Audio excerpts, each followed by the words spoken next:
Assalamualaikum warahmatullahi wabarakatuh. Jumpa kembali bersama Bobby di Lentera Hitam. Untuk episode kali ini, saya akan menceritakan tentang pendakian gunung lagi yang melanggar etika ketika mendaki Gunung Raung. Cerita ini ditulis oleh Kevin Hartandi. Cerita ini saya ambil dari Twitter. Dan tidak usah lama-lama, kita langsung saja ke ceritanya.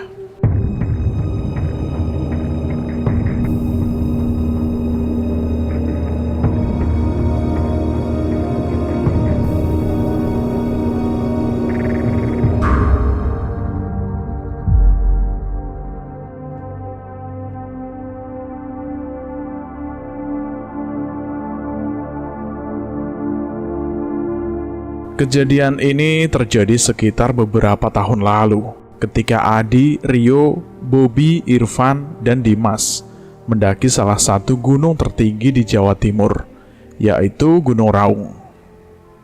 Mereka memulai perjalanan dengan kereta api dari kota Surabaya menuju Banyuwangi di pagi hari, dan sampai di Banyuwangi pada sore hari. Sebelumnya ini adalah pengalaman yang pertama bagi Irfan dan Dimas untuk mendaki gunung. Mereka berdua diajak oleh Adi untuk mengisi hari liburnya semester kuliah. Sesampainya di homestay, mereka mempersiapkan peralatan-peralatan yang harus dibawa saat mendaki Gunung Raung besok pagi. "Bro, lo bawa senter gak?" tanya Dimas kepada Adi. "Bawa dong, tapi cuma ada satu nih," jawab Adi singkat. "Gue gak tahu kalau kita bakalan bermalam di Gunung Raung. Ini pengalaman pertama gue mendaki," Dimas menimpali dengan ketidaktahuannya. "Ya udah, ini bakalan jadi pengalaman pertama lo yang paling gak terlupakan," Adi menjawab dan mengakhiri perkataannya. Saat adzan maghrib berkumandang, Irfan yang berniat mandi untuk membersihkan diri melihat bayangan wanita yang sedang berdiri membelakanginya, berjalan menuju kamar mandi.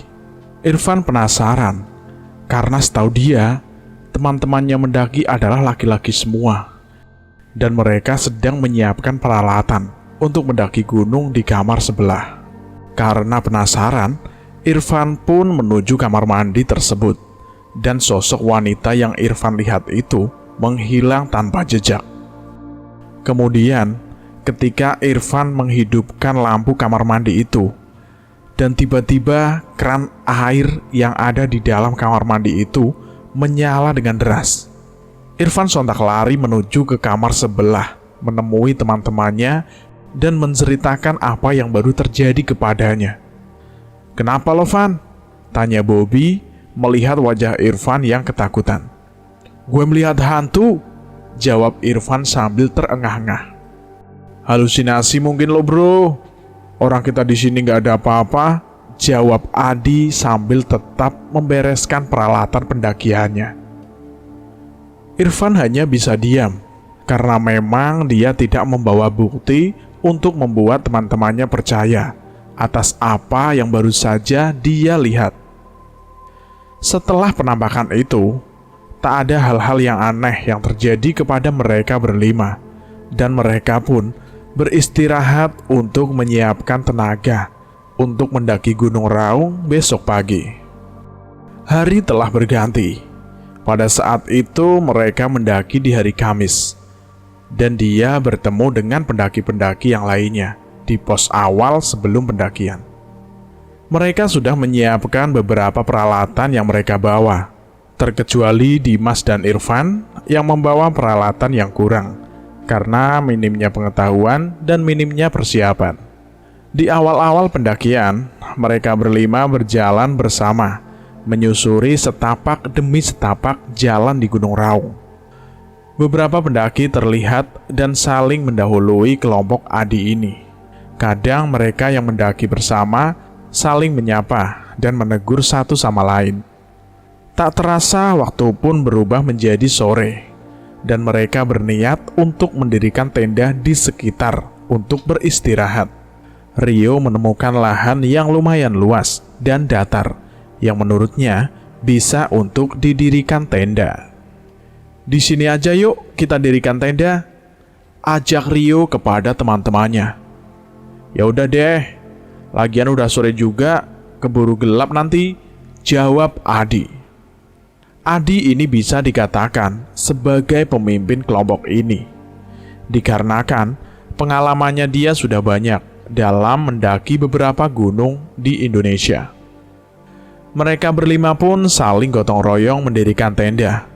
Lokasi tenda ini di samping salah satu pohon beringin besar yang sepertinya memayungi tenda ini apabila ada hujan atau apabila ada angin kencang. Setelah berhasil memasang tenda yang cukup untuk menampung 5 orang, Bobby berniat mencari kayu atau ranting pohon kering yang bisa digunakan sebagai api unggun. "Dim, temenin gue cari kayu yuk," Bobby mengajak Dimas. "Yah, males gue Bob. Gue tunggu di sini aja ya." Dimas menolak ajakan Bobby. Malam itu memang suhu di Gunung Raung itu lumayan sangat dingin, disertai dengan angin yang lumayan kencang. Padahal seharusnya bulan-bulan seperti ini adalah bulan yang paling bagus untuk mendaki. Namun, ternyata pada malam itu beda sekali. Karena Bobby ini cukup berani, akhirnya dia memutuskan untuk mencari kayu sendirian. Mencari kayu yang kering yang bisa buat api unggun. Cukup berjalan lumayan jauh dari lokasi tenda di sekitarnya. Bobby menemukan sebuah sumur tua yang terlihat seperti terbengkalai. Tanpa berpikir panjang, dia pun menuju sumur tersebut sambil membawa botol yang dia bawa untuk cadangan air minum yang sudah menipis. Bobby pun menarik tali sumur itu yang tersambung dengan sebuah ember hingga ke bibir sumur tersebut. Dia langsung menuangkan air yang terlihat segar itu ke dalam botol air mineral. Beberapa botol dia isi dengan air sumur tersebut dan dimasukkan ke dalam tas ranselnya. Lalu setelah botol-botol itu penuh, dia pun kembali berniat untuk ke tenda. Di perjalanan menuju tenda, Bobby seperti mendengar suara-suara yang memanggil namanya dari belakang. Bobby pun melihat ke belakang sekilas dan ternyata tidak ada apa-apa. Seketika itu dia menjadi merinding dan berlari menuju ke tenda. Sesampai di tenda, Bobby menaruh ranting-ranting kering tersebut persis di depan tenda sambil menyalakan sebuah korek api agar menjadi api unggun. Api unggun pun menyala. Mereka berlima pun duduk berkumpul di depan api unggun yang semakin besar sambil mereka bercerita pengalamannya masing-masing. Asik bercerita, Irfan pun menyeletuk. "Bob, lo gak ketemu setan kan pas lagi nyari kayu?" tanya Irfan sambil sedikit mengejek. "Ada yang mau manggil nama gue tadi, tapi pas gue lihat ke belakang, gak ada apa-apa. Gue gak lihat apa-apa di sana," jawab Bobby menjelaskan apa yang terjadi. "Kalian berdua ini suka banget halusinasi," kata Adi memotong cerita Bobby. "Tapi gue sempet ngelihat sumur ada airnya, dan gue isi botol yang kosong buat cadangan air minum kita," jawab Bobby melanjutkan ceritanya. Bobby pun mengeluarkan botol mineral yang dia isi dengan air sumur dari ranselnya. Dan Bobby tiba-tiba berteriak sambil melempar botol tersebut. "Ah, apa ini?" Bobby melempar botol tersebut. Mereka pun kaget melihat tingkah Bobby yang melempar botol itu. Dan ternyata isi dari botol itu adalah darah. Apa-apaan lo Bob?" jawab Rio yang melihat botol tersebut. Bobby lalu mengeluarkan semua botol mineral yang dia isi. Dan ternyata ketiga botol tersebut berisi darah semua. Seketika mereka berlima pun berdiri kaget melihat apa yang Bobby keluarkan dari ranselnya tersebut. "Bob, lo ambil air dari mana?" Irfan ketakutan melihat botol berisi darah. "Dari sumur yang gue temuin tadi," jawab Bobby dengan takut. Keadaan semakin tidak terkendali ketika tiba-tiba Dimas jatuh pingsan dan Adi mencoba membangunkannya tetapi tidak berhasil. "Ambil air putih cepat," teriak Adi menyuruh Bobby. Bobby bergegas mengambil botol yang masih berisi air putih dan menyerahkannya kepada Adi. Adi langsung mencoba menyadarkan Dimas yang masih pingsan tergeletak di tanah. Usaha itu tidak berhasil. Dimas tiba-tiba membuka matanya dan tertawa dengan suara seperti wanita.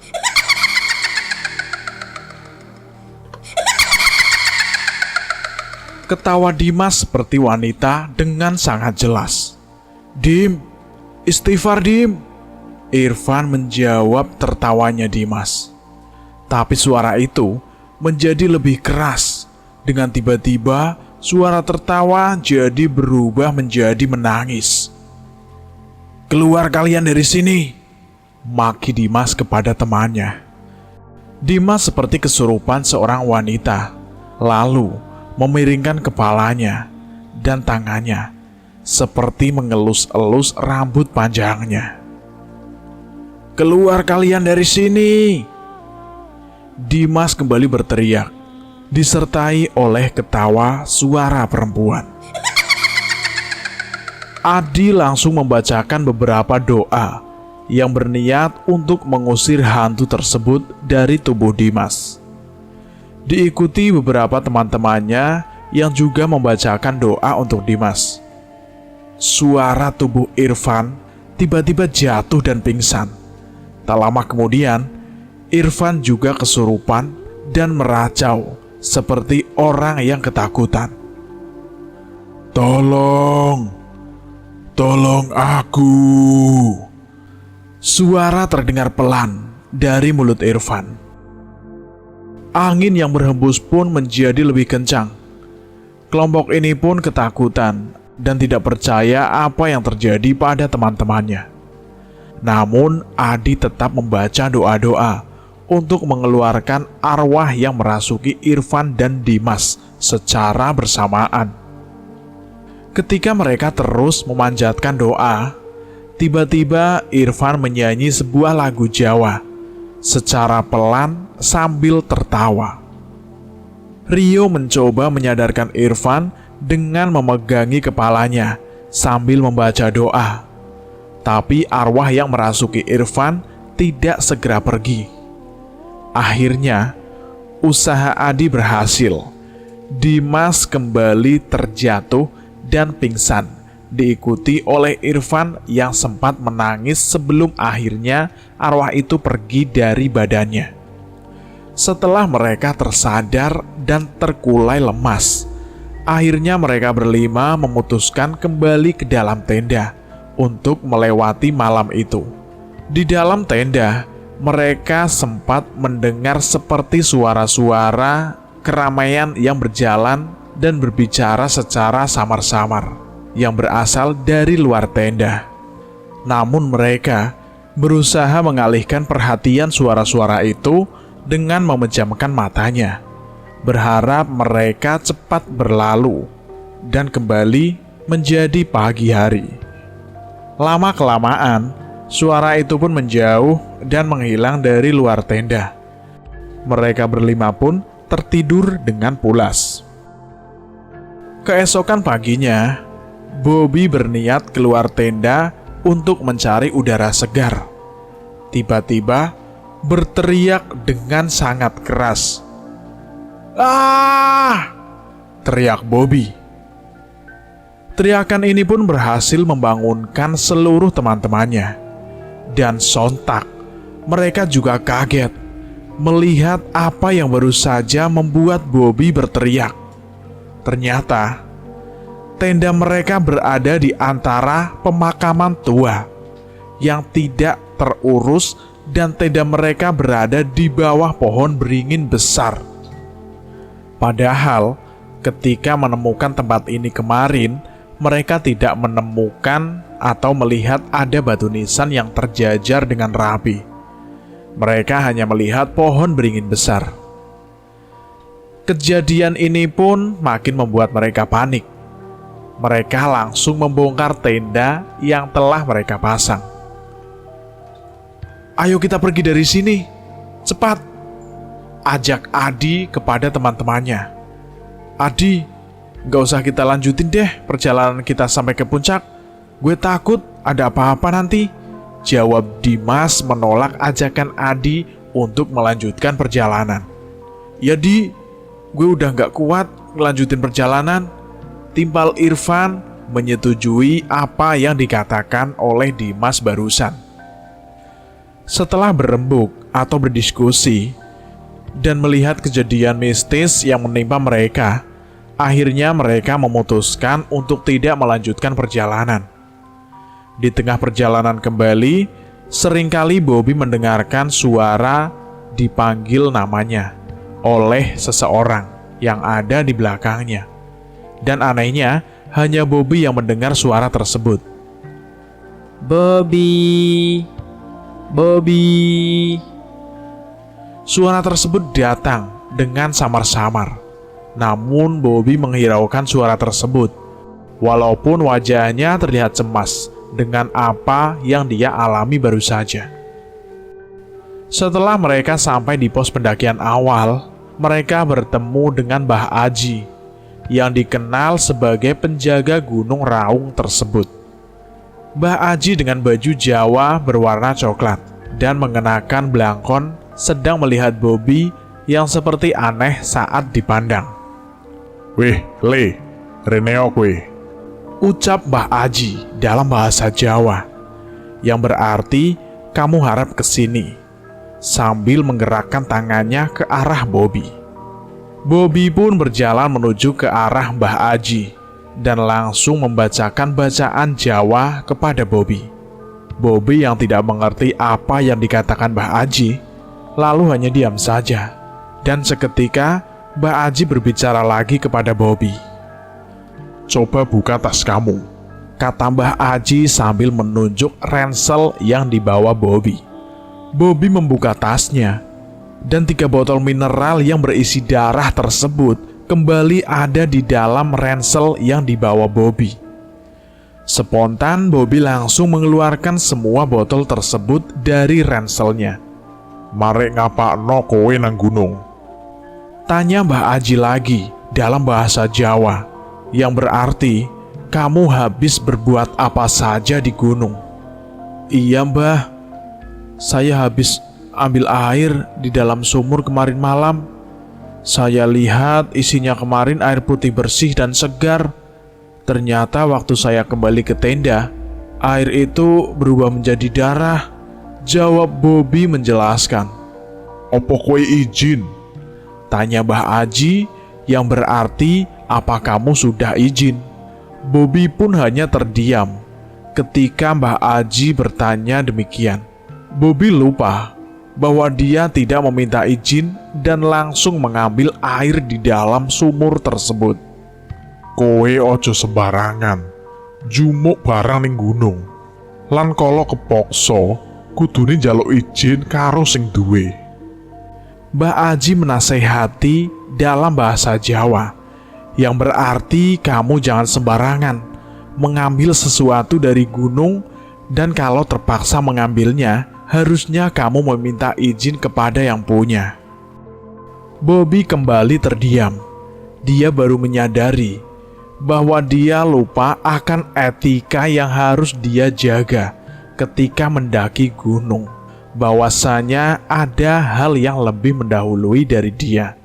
Kemudian Mbah Aji mengambil 3 botol mineral berisi darah tersebut dan mengeruk tanah dengan tangannya, lalu menaruh botol berisi darah tersebut ke dalam tanah dan menguburnya di depan mata para kelompok pendaki tersebut. "Saiki kowe kabeh njaluk ngapura karo sing duwe panggonan sadurunge kowe padha bali." Mbah Aji pun berkata dalam bahasa Jawa, menyuruh mereka semua meminta maaf kepada pemilik tempat ini sebelum dia kembali. Mereka pun meminta maaf dan menyesali perbuatan mereka. Lalu Mbah Aji kembali membacakan doa-doa kepada mereka satu persatu agar selamat saat kembali sampai tujuan. "Terima kasih Mbah," ucap Adi berterima kasih kepada Mbah Aji yang telah menolong mereka. Mereka pun tersadar dan mendapatkan pesan moral yang begitu dalam ketika mendaki gunung. Kejadian mistis yang mereka alami mungkin tidak akan terjadi apabila mereka mematuhi peraturan yang ada di gunung tersebut.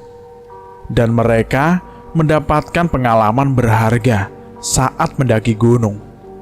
Benar-benar pengalaman mendaki yang tidak terlupakan, terutama oleh Dimas dan Irfan yang baru kali ini mendaki gunung. Begitulah ceritanya tentang pendakian gunung di episode kali ini. Melanggar etika ketika mendaki Gunung Raung. Bagaimana pendapat Anda tentang kisah pendaki kali ini? Silahkan beri opini Anda di dalam komentar. Terima kasih juga buat penulis yang sudah mengizinkan kami untuk menceritakan kisah ini. Cukup sekian dari saya. Terima kasih. Wassalamualaikum warahmatullahi wabarakatuh.